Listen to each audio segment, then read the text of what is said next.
बिस्मिल्लाहिर्रहमानिर्रहीम। नाज़रीन अस्सलाम वालेकुम, मैं हूँ इमरान वसीम। नाज़रीन, इस प्रोग्राम में सबसे पहले तो आपको ये बताएंगे कि भारतीय वज़ीर आज़म नरेंद्र मोदी के लिए बुरी खबर क्या है, और इस बुरी खबर की डिटेल के बाद जो भारतीय वज़ीर ख़ारजा जयशंकर की इंसल्ट हुई है, आलमी बेइज़्ज़ती हुई है, इसकी तफसीलात भी आपकी खिदमत में पेश करेंगे। और तीसरी खबर में field marshal general Asim Munir का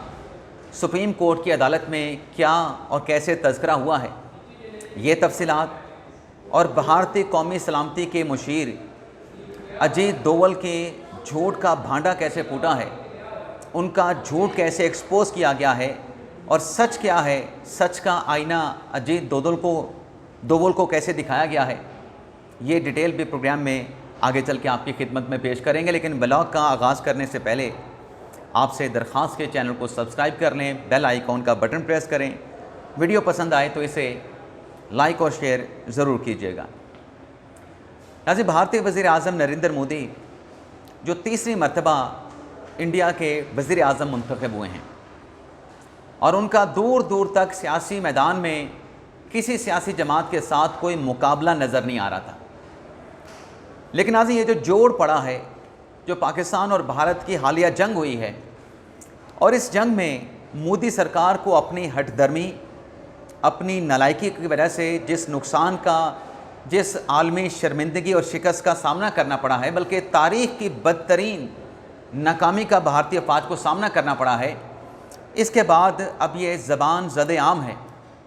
कि नरेंद्र मोदी के जो दिन हैं वो गिने जा चुके हैं, और उनके इक़्तिदार का जो सूरज है वो अब ग़रूब होने लगा है। तो इस सिलसिले में नाज़रीन, जो एक बड़ी ख़बर सामने आई है वो ये है कि रियासत तमिलनाडु में बीजेपी का एक इजलास हुआ है, जिसकी वीडियो सोशल मीडिया पे वायरल हुई है। अब उस नाज़रीन वायरल वीडियो में बीजेपी के एक मकामी ओहदेदार हैं,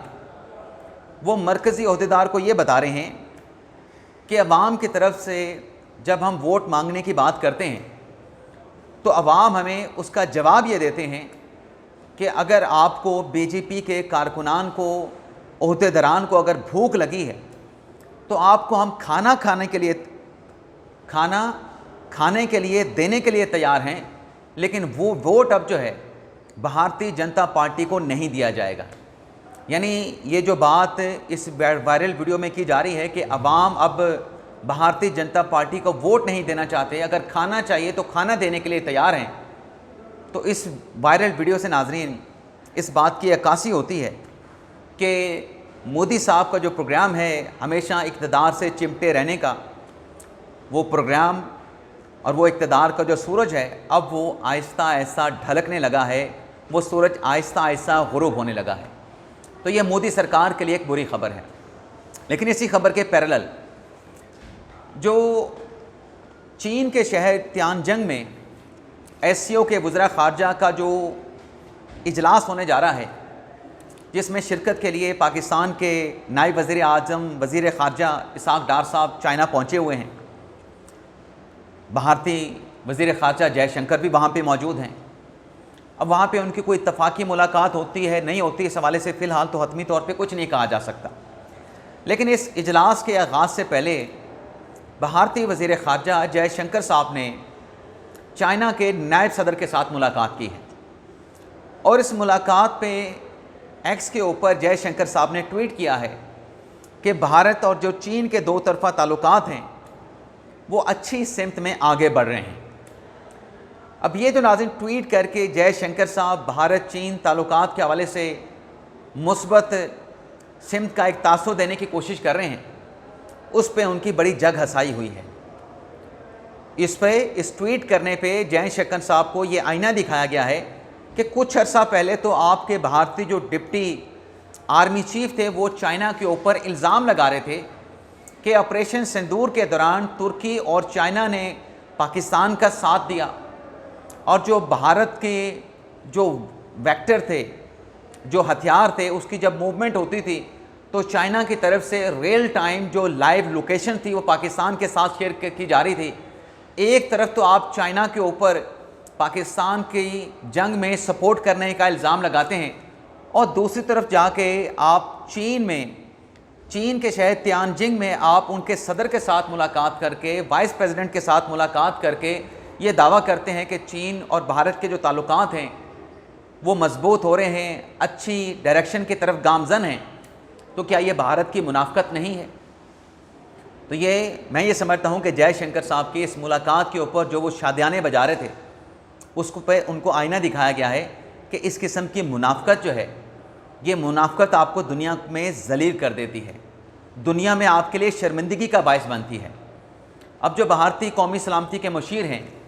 अजीत डोवल साहब, जिनकी तरफ से चंद रोज़ पहले स्टेटमेंट दिया गया कि ऑपरेशन सिंदूर के दौरान पाकिस्तान ने जो जवाब दिया भारत के हमलों का, उस पर अजीत डोवल साहब ये कहते हैं कि भारत का एक कांच का टुकड़ा भी नहीं टूटा। अब उस पर नाज़रीन, इंडियन जो गैर जानिबदार सहाफ़ी हैं, जो गैर जानिबदार मीडिया है, उसने अजीत डोवल साहब के इस झूठ का भांडा फोड़ा है, इस झूठ को एक्सपोज किया है और हकीकत और जो सच है वो डोवल साहब के सामने रखा है, भारतीय जनता के सामने रखा है, जिसमें ये कहा गया है कि आप कहते हैं कि जंग में भारत का कोई कांच का टुकड़ा भी नहीं टूटा, जबकि आपकी अफवाज के जो डिप्टी आर्मी चीफ हैं राहुल सिंह साहब, वो इस बात का एतराफ़ करते हैं कि पाक भारत जंग में भारत का नुकसान हुआ है। इंडियन एयरफोर्स के जो चीफ हैं वो भी प्रेस कॉन्फ्रेंस में एतराफ़ करते हैं कि नुकसान हुआ है, लेकिन कितना नुकसान हुआ है वो बता के दुश्मन की मदद नहीं कर सकते। बल्कि इसके साथ साथ सहाफ़ियों की तरफ से, गैर जानिबदार मीडिया की तरफ से ये भी कहा गया है कि जो चीफ ऑफ डिफेंस स्टाफ हैं भारत के, लेफ्टिनेंट जनरल अनिल चौहान, उन्होंने भी इस बात का एतराफ़ किया है कि कितने जहाज़ गिरे हैं ये मत पूछा जाए, लेकिन जहाज़ भारत के गिरे हैं। और वो मलेशिया में जो भारत के, या इंडोनेशिया में भारत के जो डिफेंस अताशी थे, उसने भी एतराफ़ किया। जब ये सवाल हुआ कि 6 त्यारे पाकिस्तान ने मार गिराए हैं, तो भारत के डिफेंस अताशी का कहना था कि 6 तो नहीं, ये फिगर तो गलत है, लेकिन कुछ हमारे त्यारे मार गिराए गए। तो अजीत डोवल साहब के उस झूठ का भांडा जो है, उस झूठ को जो है इंडिया के गैर जानिबदार सहाफ़ी ने इस झूठ को एक्सपोज कर दिया है। और फिर ये भी कहा गया है कि ऑपरेशन सिंदूर में नाकामी के बाद इस कदर बयानात जो हैं इंडियन गवर्नमेंट की तरफ से, मोदी सरकार की तरफ से तब्दील किए गए हैं, जिसकी वजह से भारत का पूरी दुनिया में मजाक बन के रह गया है। अब ये हम नहीं कह रहे, ये इंडिया का अपना मीडिया कह रहा है। बाकी नाज़रीन, फील्ड मार्शल आसिम मुनीर साहब, जिन्हें भारत से जंग पर कामयाबी पर फील्ड मार्शल के मनसब पे फाइज किया गया, उनसे मुतल्लिक़ सुप्रीम कोर्ट में एक ज़िक्र हुआ एक फ़ौजदारी केस की समाअत के दौरान कि वकील से एक जज साहब ने सवाल पूछा कि ये जो आप दलाइल दे रहे हैं लाइफ इम्प्रिजमेंट के केस में, क्या ये प्लॉजिबल है, क्या ये बात मुमकिन है, क्या ये बात हो सकती है? उस पर नाज़रीन वकील ने कहा कि यहाँ पर तो आप देखें ना कि आसिम मुनीर साहब को अचानक जो है वो फील्ड मार्शल बना दिया गया, जिस पे जज साहब ने न जाने किस कॉन्टेक्स्ट में कहा कि फील्ड मार्शल ही बने हैं ना, शहज़ादा तो नहीं बने। अब मैं इस रिमार्क्स को इस कॉन्टेक्स्ट में देखता हूँ कि जो वकील साहब एतराज़ उठा रहे थे कि अचानक से आसिम मुनीर साहब को आर्मी चीफ से फील्ड मार्शल के ओहदे पे फाइज कर दिया गया, उस पर जज साहब के रिमार्क्स को अगर मैं उसका एनालिसिस करूँ तो मैं ये समझता हूँ कि वो इस पैराए में दिए गए हैं कि आर्मी एक्ट में फील्ड मार्शल का ओहदा रखा गया है, फील्ड मार्शल के ओहदे पे आर्मी चीफ की तरक्की हो सकती है। ज़ाहिर सी बात है कि जब आर्मी एक्ट में फील्ड मार्शल का ओहदा मौजूद है, रैंक मौजूद है, उस पर तैनाती हो सकती है, तो वो प्रिंस तो नहीं बनेंगे ना, वो फील्ड मार्शल ही बनेंगे। लेकिन ये इस तरीके से फील्ड मार्शल साहब का अब सुप्रीम कोर्ट में भी तज़किरा हुआ है। बाकी नाज़रीन, जो पाकिस्तान के पॉलिटिकल कैनवस पे और जो कोर्ट के कैनवस पे जो डेवलपमेंट्स होती हैं, उनकी तफसीलात भी आपके साथ हम शेयर करते रहते हैं। तो उसमें नाज़रीन एक जो चीज़ हुई है उसमें आपको बता दें कि आज